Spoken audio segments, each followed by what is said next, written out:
Parshas Sisa. Of course, we have to talk about Chet HaEgel.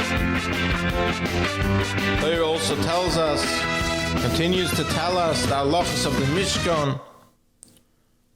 And then, V'shamru b'nei Yisrael es HaShabbos, make sure, despite you being fired up to fulfill the mitzvah of building the Mishkan, everything until Shabbos.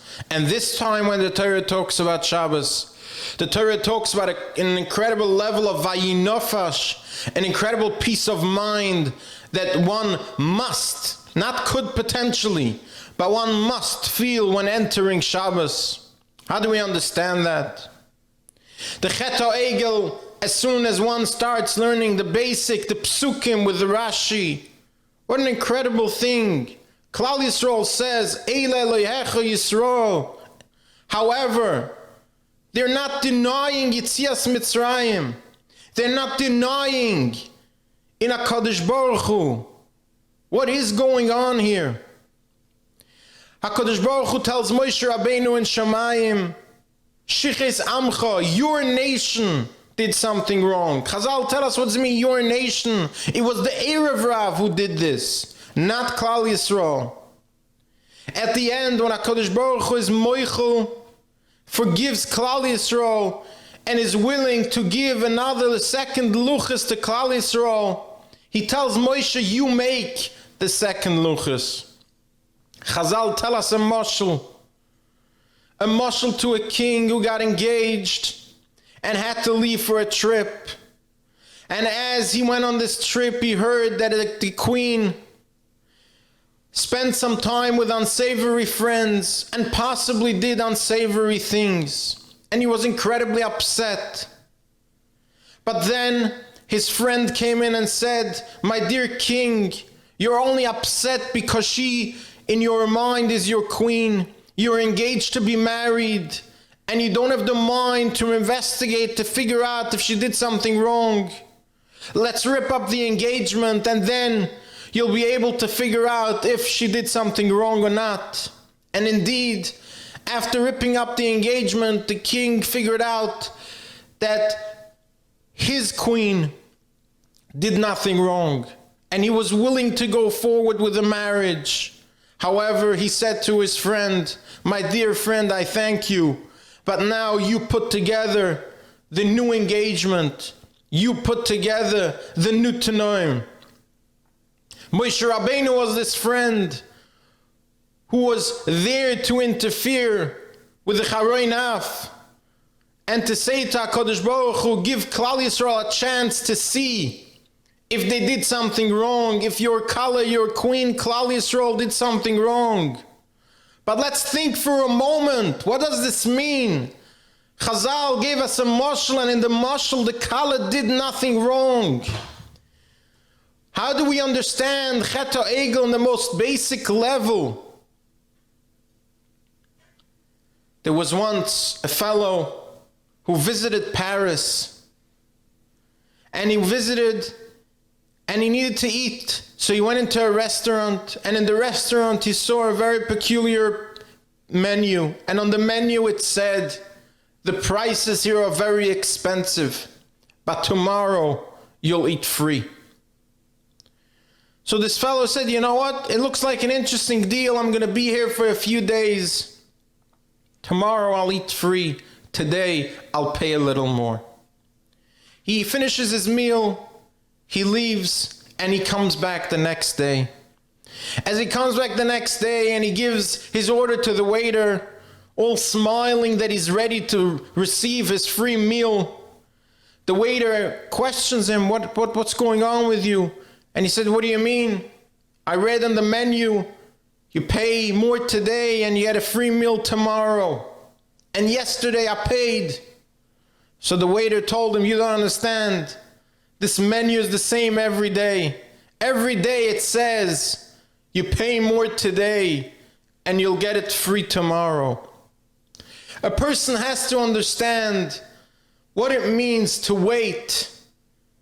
There is no such thing as trying to do more and then be able to accomplish without having patience, without waiting to understand what's going on, without waiting to be able to focus and to remember that HaKadosh Baruch Hu is there with him. In the punishment that Kaviyachal HaKadosh Baruch Hu told Moshe Klal Yisrael will receive, the Torah tells us something very specific. HaKadosh Baruch Hu said, from now on, every time Klal Yisrael goes through a tzara, somewhat of that punishment will be for the Chet HaEgel. What does that mean? It shows us the Chet HaEgel was an idea of forgetting that HaKadosh Baruch Hu is here with us. Klal Yisrael is standing there, a mere 40 days after Matan Torah, after HaKadosh Baruch Hu opened up Shemayim to show them Ani hu v'lo yachei. They couldn't wait a few more hours to see why Moshe hasn't come down from the mountain yet. Of course it was the Erev Rav who initiated it. But it was the Am Kshei Erev who couldn't wait, who couldn't give it a few more minutes. The Zohar HaKadosh tells us in Tikkunei Zohar, had Adam HaRishon waited 3 hours, he would have been allowed to eat from the Eitz Hadas. The world would have reached its intended tikkun. We would have all lived in Gan Eden L'Ol Meyad. A little bit of patience, a little bit of understanding that when we don't see Moshe coming down the mountain just yet, remember HaKadosh Baruch Hu is here. And the punishment for the Chet HaEgel is always and forever. HaKadosh Baruch Hu said, I will always remind you that I'm here. I will always remind you, no matter what's going on in your life, I am part of it. Nothing happens on its own. In the beginning of this parsha, the Torah finishes with the mitzvahs of building the Mishkan. But then the Torah says, be careful, keep Shabbos. Even if you'll get fired up to do the Meleches HaMishkan, as indeed Klal Yisrael was, they were giving and giving and giving. No one could stop them. But remember, keep Shabbos.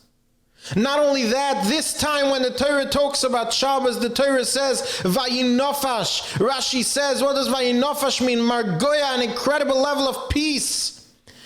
Not something that one could potentially reach on Shabbos, that one must enter a level of peace on Shabbos. How do we do that?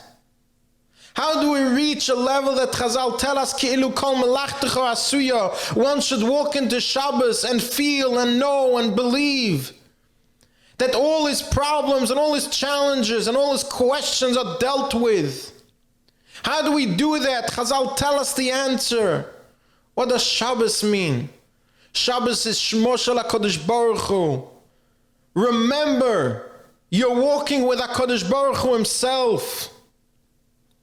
That is the answer to the Chet HaEgel. That is the answer to Chet Adam HaRishon. Give it a moment to think. For one moment to be able to think. And that's of course what the Stipler said. The fight with the Yetzer Hara. There's only one thing. Yishuv Adas. When a person has Yishuv Adas, there is no Mulchemes HaYetzer. He can't do anything.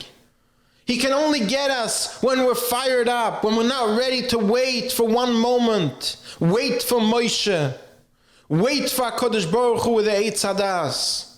Wait for Shabbos, when we can go and remember Shema Shel HaKadosh Baruch Hu. Remember that Hashem is with us, always, in every matzav, in every moment. Thank you for joining me today. Have a wonderful Shabbos.